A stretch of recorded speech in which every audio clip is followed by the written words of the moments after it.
Mavindowers, gue Ana Nurmala, mahasiswa anggota Komisariat Mavindo, Institut Ilmu Sosial dan Ilmu Politik Jakarta. Di konten ngulik PHP kali ini, gue udah bersama salah seorang pemeriksa fakta senior di Mavindo, yaitu Muhammad Khairil Khaisi. Halo Mas Khairil, apa kabar nih? Alhamdulillah Baik ya. Nih Mas, gue nemu di tweetan Twitter tanggal 6 November 2020. Katanya Pilwalkot Solo itu tidak disiarkan secara live. Nah, terkait tweetan itu, bener nggak sih Mas?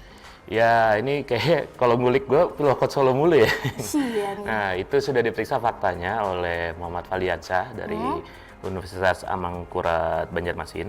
Ya. Lambung Amangkurat Banjarmasin. Dia sudah diperiksa faktanya dan memang akhirnya Pilwalkot ini Pilwalkot debat Pilwalkot Solo ya, itu akhirnya disiarkan secara live. Memang ini masuknya ada sedikit unik, jadi isu ini sebenarnya, karena isunya berkembang.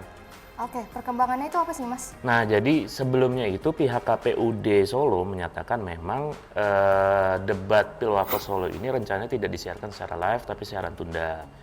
Nah, cuma memang dari pihak KPUD Solo ini tidak, istilahnya dia masih memberikan ruang untuk kemungkinan live. Kayak misalkan dia menyatakan, kalau misalnya ada stasiun TV yang memang tertarik untuk menyiarkan ini secara live, itu dari pihak KPUD Solonya tidak ada masalah, selama sesuai dengan anggaran, gitu. Jadi makanya ini isu berkembang, dan kalau isu berkembang kayak gini, kitanya sendiri harus istilahnya ya, harus sering update dengan berita. Oke, jadi gimana tuh Mas, biar kita selalu update terhadap perkembangan suatu informasi atau isu yang ada?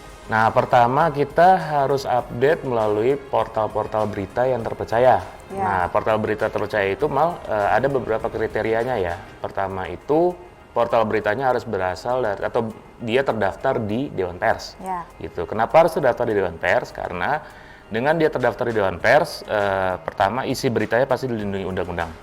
Gitu. Yang kedua, ketika ada masalah dalam satu pemberitaan, dari pembaca atau orang yang diberitakan itu bisa melakukan protes.